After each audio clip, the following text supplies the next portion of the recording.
حضرت علی رضی الله تعالی عنہ ته دا کس راغو ورته وی ما باندې خارخ دی. علی رضی الله خان خو ورته دا چې دی آیات مبارک خولو ورته وی دی باندې ځان دم کو به باندې دم کا غوس کا رب العالمین هغه حق.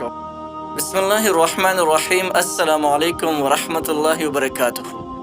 زمرونو خويندو نن درته د خارخ د فاره چې چا باندې خارخ لګیدلی وي د خارخ د الرجی د ختمولو د فاره درته د قرآن مجید یو مختصر غوندې آیات خیمه او د دې آیات وظیفه چې کوم یو انسان شروع وکړي یعنی دا چې دا کومه طریقه د یو شپېرې ویل دي نو په دغه طریقې باندې تخیم څنګه چې د حضرت علی رضی الله تعالی عنہ په حدیث موقوف کې روایت شوی دی.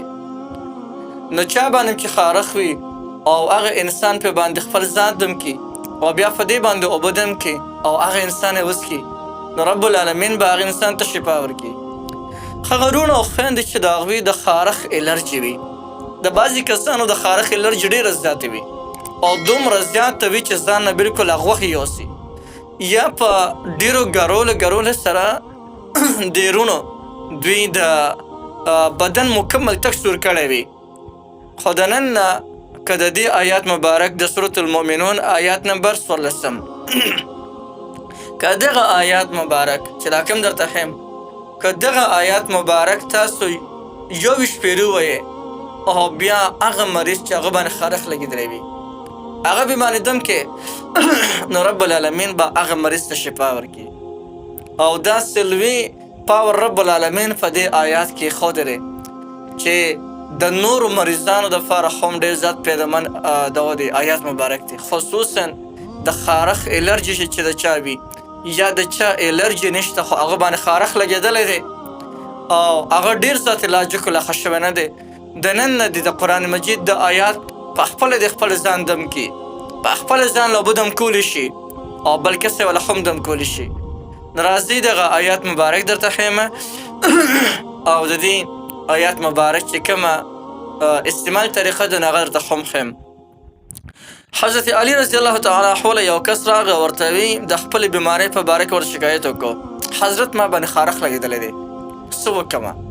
حضرت علی رضی الله تعالی عنہ ورته وی ته روزانه سحر او ماښام یو شپېرې دغه آیات مبارک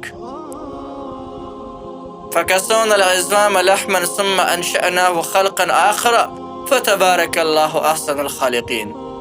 سورة المؤمنون آیات نمبر 14.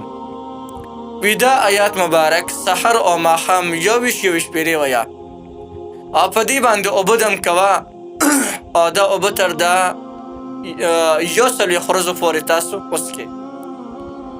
هغه دغسې وکړل رب العالمین هغه ټیک کړ. دغه رنګې یو بل عمل به درته هم ښیم خو مخکې د دې دغه طریقه ښیم.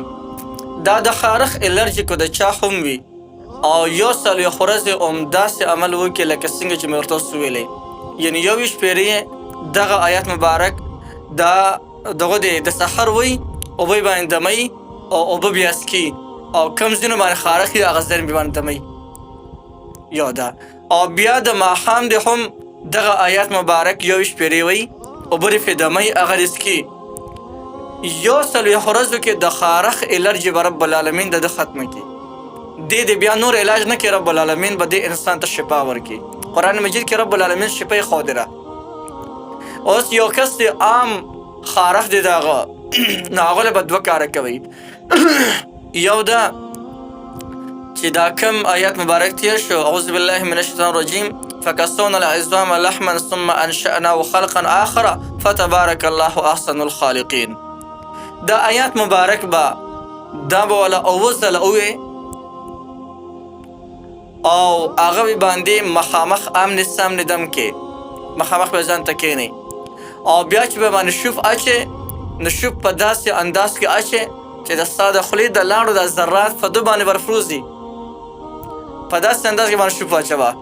بل د سحر په وخت کې دم کا د سحر په وخت کې یو شپېرې دم کا یعنی یو شپېرې دغه چې دغه د آیات مبارک ولوله